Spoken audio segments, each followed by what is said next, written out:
With May showers come all the lovely flowers that are our viewer comments from you in the Meeple Gallery. Oh yeah, that's for sure. We're gonna let those comments shower down on us like a gentle breeze or like a hot shower. We're gonna be reading your comments on all the subjects we've been discussing for the past month. Let's waste no time. Starting off with a huge one, the Spiel Jahres Award nominees, which were just announced. Those winners are still a couple months away before we find out what they are. Miklos Fitch says just one is a huge one and will probably win.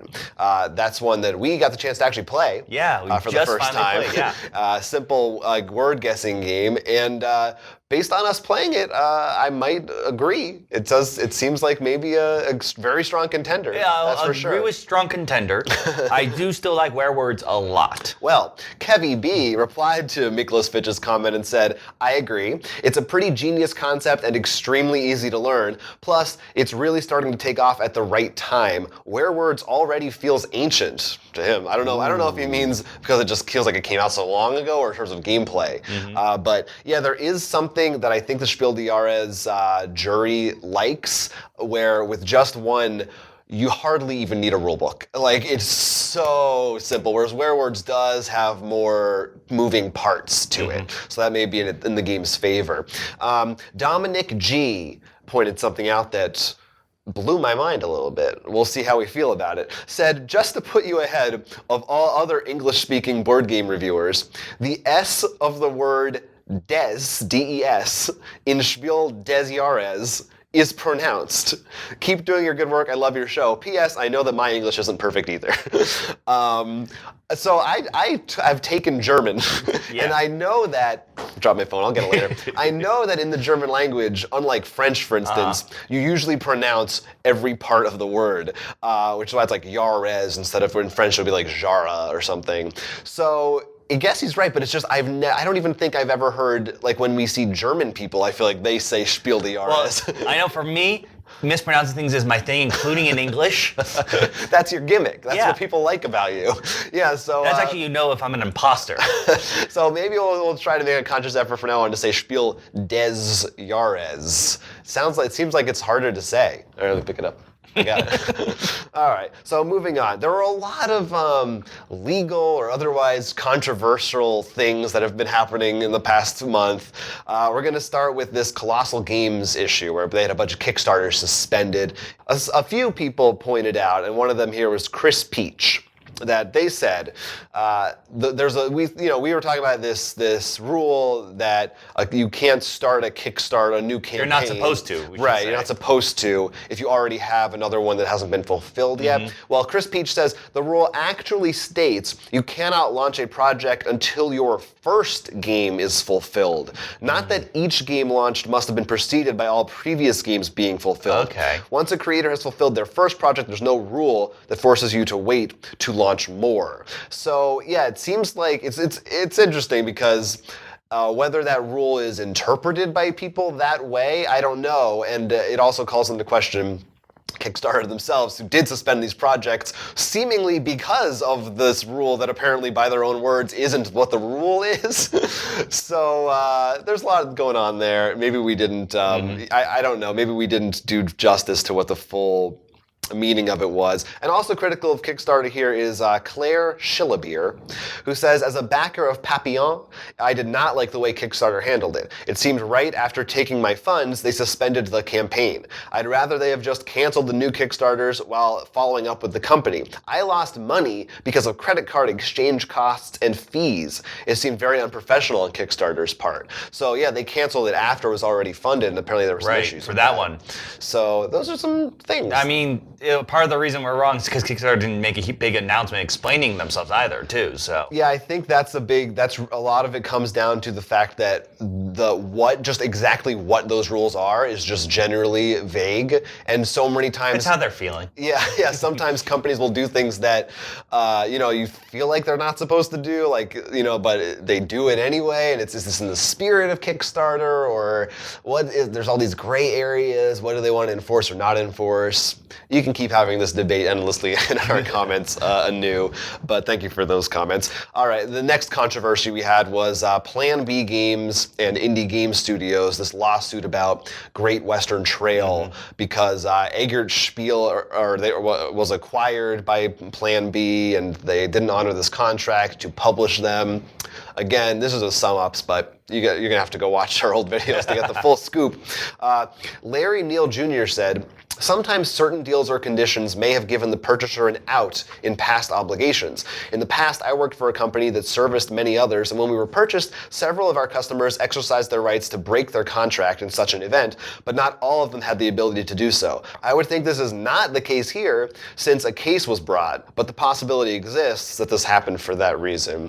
Tapcat had a very interesting post, said, when you buy a company, you virtually always assume any contracts and liabilities they had before the purchase. Look at Disney's purchase of Fox. They can't simply decide to stop paying royalties on Fox TV shows and movies just because they weren't the ones who signed the original agreements, et cetera, et cetera. If Plan B were not considered the successor of the Eggert Spiel contracts, then they wouldn't have any rights to publish Great Western Trail in the first place because the agreement with the original designers would no longer be in place.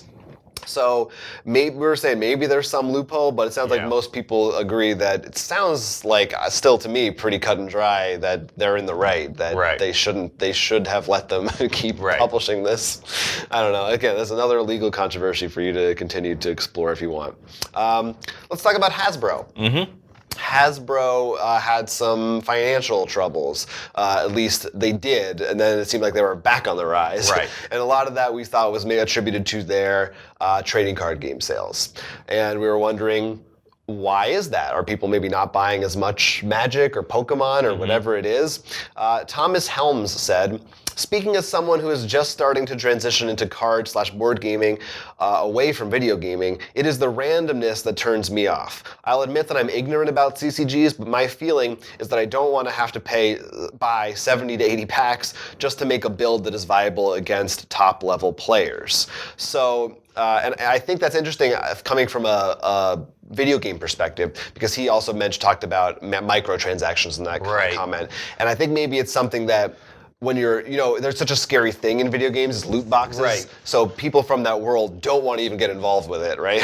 Well, that's why I always found it weird that I didn't really hear anyone in the loot box conversation like, it's like packs of cards, Right. But I think another thing to focus on there is, what in the comment he said to build a deck against top tier players.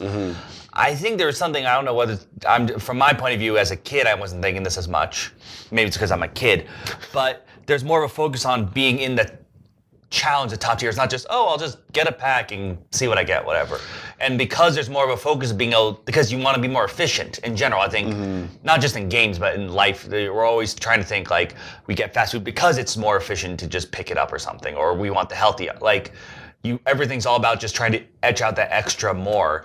Because of that, packs aren't seen as a more viable option. Is there a world where could we invent a game where you want to buy random packs, but it's not to find the cards that are competitively viable? You're looking for the worst you cards? You just like them? I guess we were talking about Pokemon. That's baseball cards. Yeah, kind of. Yeah, just collecting stuff because you like it. Yeah, so it's an interesting perspective. AEG has announced that they are going to be publishing fewer games each year.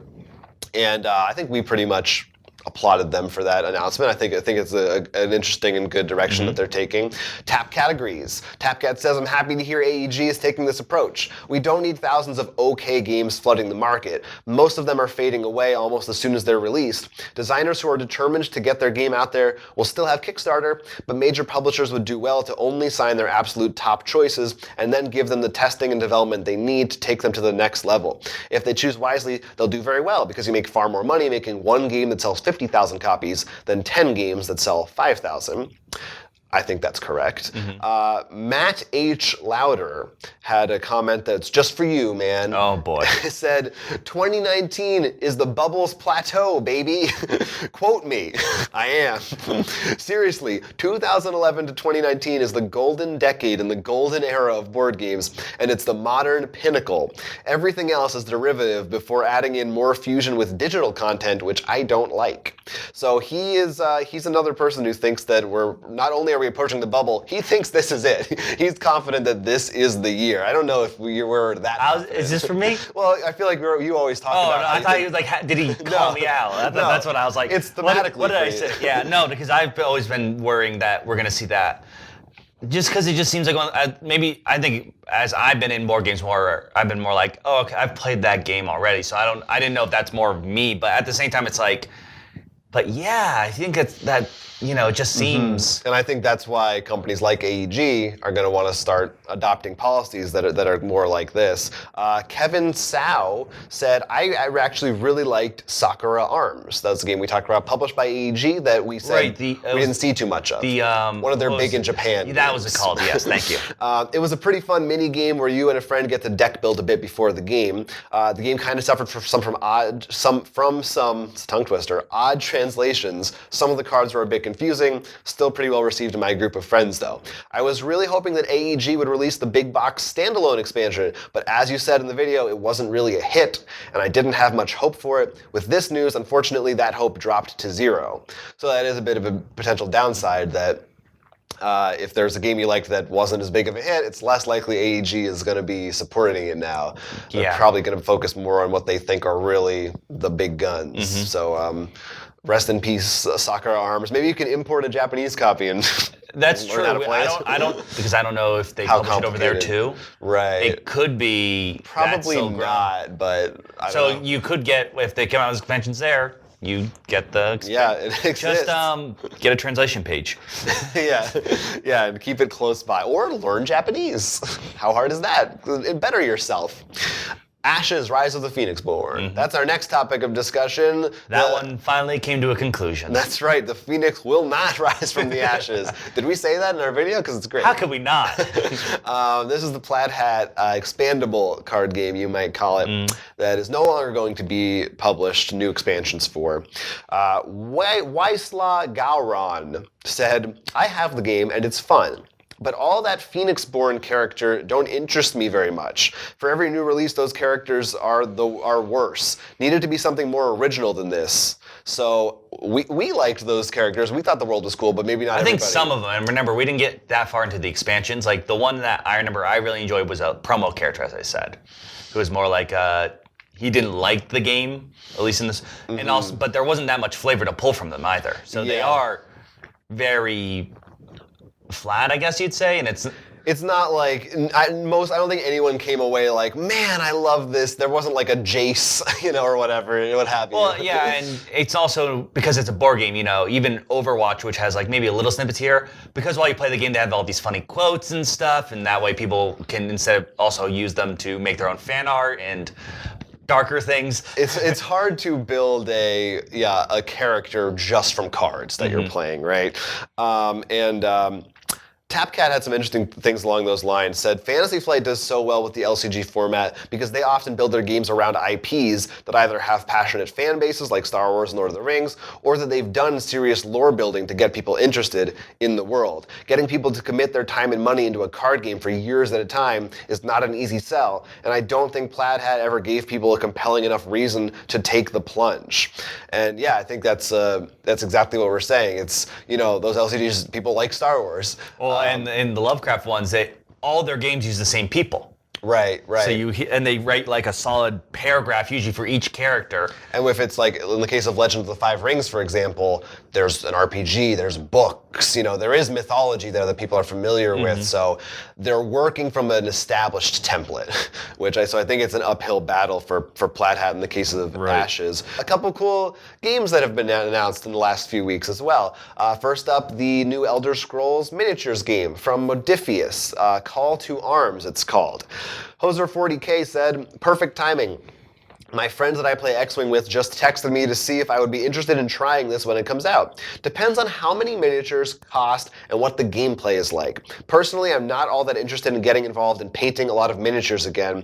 I played Warhammer 40K for years and ended up painting the minis more than I played the actual game. But I think that's a good point that we really know very little about that game so far, especially like you said, cost. and what the actual rules are.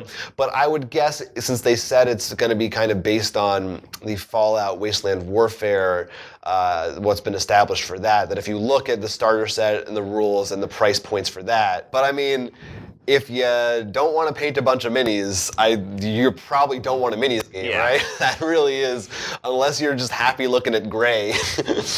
I am. But in a miniatures game, I don't know. I feel like if how many miniatures games have I have? No, but I'm talking about miniatures like X-Wing, you know what I mean? Not just like Cthulhu or something. Like, I feel like when there's no board or cards, like you're just looking at minis, you gotta paint those. I'm sure people would argue that's half the fun. Yeah, I think you better enjoy the painting. Yeah, otherwise, like, it's gonna be boring. Also announced the Alien RPG from Free League Publishing. I think the pre-orders for that have gone up now. Yeah, they had announced some stuff for the sort of like a starter pack, a little preview thing they're going to be putting out. Anon said, "Take my money. I think it would be baller if they came up with a monster manual of new aliens, different factions of Marines, maybe some exploration of alien ruins on other worlds, like an Aliens version of Tomb of Horrors, and more Lovecraftian elements, maybe running into the Engineer homeworlds." Yeah, I actually just watched a video recently of looking at like the top 10 biggest aliens. Like literally size-wise? Yeah, size-wise. And from Alien or any aliens? The Alien series. So that included, which I didn't know this existed, an alien croc. Because apparently in Batman vs. Alien, they infect a crocodile. It's like this huge monster. Wait a minute. So it's not Croc from Batman? Yeah, no, that's what I thought first. But it is from Batman. Yeah, there's a Batman vs. Alien. Okay, that's weird. But like, you could bring that, because that doesn't really, it's a crocodile. It's not. Yeah. So like, you could pull from the universe, and even some things like they mentioned how, you remember the weird human-alien hybrid? Know it well. But like, there's arguments people said it's not fully grown. So maybe that could get bigger too.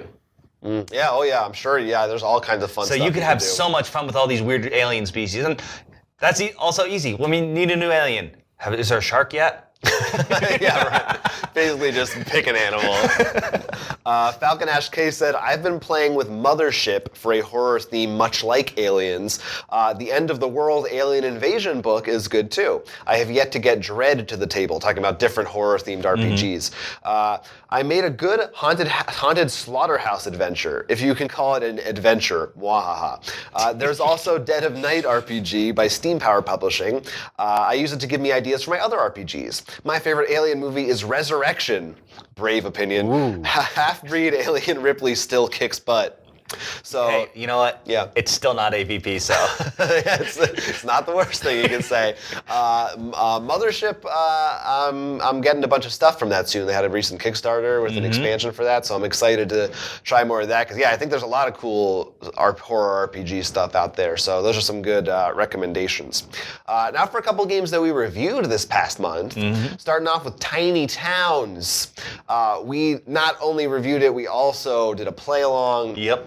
Very cool. If you haven't checked that out, if you have the game, you can play along with us. So how many didn't beat my score? So if you'll recall, you had a final score of 14. Mine was 18. Yeah. We weren't proud.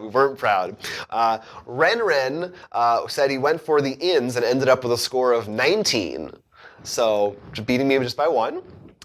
Kenneth Dowsat said, "I had the Cathedral of Katarina as their monument.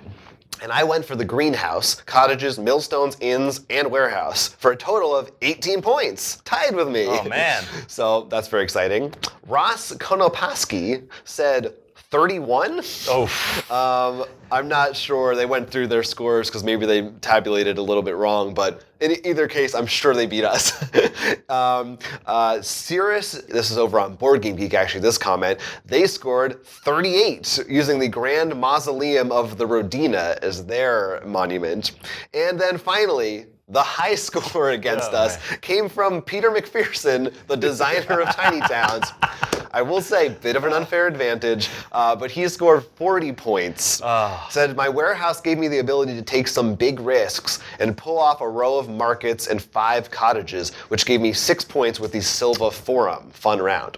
So Yeah, I crashed and burned. we didn't do great, but there were a couple No, people you didn't do bad. in our range. Most people were close to you. Yeah, then Not me, you. There are a few outliers.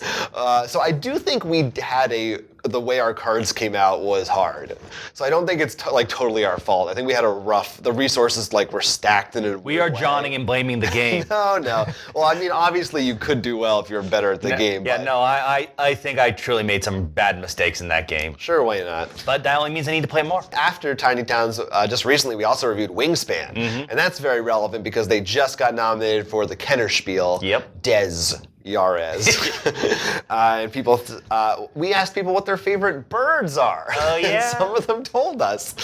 Richard Cardinal said Tiny Toons Dodo is the best bird. the dodo, the go-go from Yes, Tiny. I remember. But I think he's originally actually from Looney Tunes, and they adapted him to Tiny Toons. But in either case, same difference. Mr. Mormo said the roseate spoonbill. It's in your deck. Pull it up. So I guess it's in the game. Yeah. I also like the shoebill stork. All right. Good picks. Michael Mellon said favorite bird Baltimore Oriole. Sure, they can't pitch and they can't hit, but hey, great ballpark. Good stuff. Also said I'd like to see expansions for this, both geographical and extinct, whether dinosaur or passenger pigeon. No, that would be. I think that's a great idea. Some really good ones here. We joke with the dodo, but there are a lot of birds, and it'd be interesting too if the extinct ones in general, because a good portion are extinct because of us. Specifically, the two of us. I worked hard to get rid of that passenger pigeon, but they could have their own. Maybe they have their own unique thing or something they actually leave the board because they go extinct. That'd be weird. There's also an obvious goal, most extinct birds or whatever. Most birds you killed. Yeah. Adil Garasu said, haven't played a ton, but I personally feel it's overhyped. It's a good game, but it does nothing that hasn't been done before and feels like a lateral improvement on other available games. I think the limited supply surrounding the hype train gave it a much larger spotlight than it deserved. And I think I kind of said a little bit of that in the video. You literally, because in the review, I remember editing it. He's saying it's not that it's new, it just does it all well. So yeah, and I definitely agree. When you throw that in though, with the art and also everything so nicely put the opponents, I think it makes it at least a worthwhile addition to a shelf. And I think it's just the fact that it comes from Stonemaier Games, and they don't put that many games out. So when they put one out, it's usually kind of a big event. They're cutting down now too. Yeah, so like they're gonna have AEG half is doing. And like you said, it's just done so well. It's hard to be you can't say that it's not great. It just isn't. It just doesn't do anything that's Well, I mean, when you I play. think that's actually the reason why there was such a shortage. I think they looked at it and they're like, we really like this game, but it's not going to be a big, Right, thing. even they were like, this is kind of niche. It's not like some crazy thing. No, we like birds. Yeah, people liked them. And then we drove Wingspan extinct. That's true. Let's wrap up. We got a few more comments to finish us off just about random subjects. Cast2323 has a suggestion for us based on our Call of Cthulhu video game playthrough. Said, you guys might want to check out The Sinking City. It's supposed to be out next month. Yeah, I was like, I'm pretty sure that's the new one. Yeah, it looks like a Cthulhu open world game. I haven't heard of this. Have you seen this? I have, and my thought process was this, it's Cthulhu, and whether it's good or bad, we'll do it on stream. Yeah, all right, great. So sounds like we're in for The Sinking City. But I do actually, because I've been thinking a little bit, I don't know if it'll come up later with Red Dead. We talked about our pros and cons of that. I'm working on finishing it. But I was thinking how, I don't think it'd be that difficult to sort of, and maybe you could argue they did that with the zombie one they did for the first Red Dead, to make an open world Cthulhu game. Yeah, I think you just need good story writers too. As you said, for the characters and story, what shine in Red Dead, that's what needs to shine in, I think, in a Lovecraft game. Yeah, that and the horror elements for sure. So keep those suggestions coming. Merc Borg was one of our Kickstarter picks from last week, which is this Swedish role-playing game, and I didn't know what that word meant. Well, people on the internet like to tell you what things mean when you don't know. Anders Renstrom pointed out, he's got an umlaut in his name, so I feel like this is not fair. He's got an advantage. Said Merkborg means dark castle. But, of course, then Kevy B said, Jonathan, the Merkborg Kickstarter not only tells you how to pronounce it, but also what it means. Don't just look at the pictures. Stop shaming me. I like pictures. All right. Now this comment actually is for you. Oh boy. This is from the DC expansion ranking video, which people, these expansion videos keep getting views because people keep wanting to know which ones they should buy. They're kind of evergreen. Zuper Films had a lot to say. Said, hey man, love the work, great rankings, love your criticism, very well thought out and honest. Big time into Dark Knight's metal idea. Some of these things, I don't know what they mean. You're gonna have to tell me. I think I had an idea. I can't remember my exact idea, but around when I did that, I can't remember the finish or closing up. There was the dark metal saga. I don't know what you call it, storyline. Mm-hmm. It like Thanos kind of deal, except it's like evil Batman god brings all the evil Batman to screw the universe. And does Batman always win if Batman's on both sides? And also said big time into that VP time travel idea we'll use going forward. I can't believe you're dropping rogues and new gods anywhere other than 1 and 2. Forever Evil is the one, you're the man. Big time idea, he said. In any set, play using supervillains/heroes as tokens, the same way New Gods uses them. Creates a more balanced gameplay. Same question of buy now or build to buy later that New Gods does so well. And up for debate, is Teen Titans Go an authentic member of this group? Not sure on my end, but happy to play. Definitely think they have the best idea of weaknesses. Thoughts? It's really weird because it's like, they call it a 2-player deck for it, but it doesn't play like all the like Batman vs. Joker kind of verse set. How does it play? It plays like the regular one. Oh, okay. But it's only has enough for 2 players. Huh. Okay, so it's basically like, we don't have enough card ideas or money to print more, so... Well, it's not even like I don't think the deck needs to be increased, like card ideas. It's literally just... There's only 2 heroes. Because they think, like Teen Titans Go is like for young kids, so we'll make it like a parent and a kid play or something. But a lot of the ideas in there, like the weaknesses, they have like the unique weakness ideas from, if you recall, like the Cartoon Network one, which you didn't like in terms of, because they're more like... Oh, they're goofier, they make you do stuff. But I like the idea of them being more unique. Yeah, so they'd be more like, you only draw 3 in your next hand, would be the idea. So it's not the goofy aspect, but not just negative points. And I love the whole, like I mentioned in the video, I love the sidekick thing. Like being able to because you fight over playing different cards and getting all these little bonuses and stuff. Yeah, so there's that. Go check out that video and see what you think about the things that even we don't remember. I will say definitely a sound of it, and I won't disagree. I think I need to give New Gods a bit more play time. Yeah, that could be. And finally, a couple of comments on what we put up as our trial run of our new podcast, which maybe we'll plug later. We talked about Drop Mix and Legendary. Matt D said, I loved Drop Mix, but in the UK, we didn't get anything past the initial release. So that's a bummer. Also, I always enjoy hearing you guys talk about Legendary. Are you going to release an updated expansion ranking video? Again, people like those. Or maybe a video highlighting some of your all-time favorite schemes, masterminds, heroes, and then we also talked about the storage for that game. And Gaetan Agnini said, for my storage of Legendary, I use 2-ring binders, a big one for heroes and a smaller one for masterminds, followers, and rules, and 1 expansion box for schemes, bystanders, wounds, etc. It has helped me to set up and clean easily.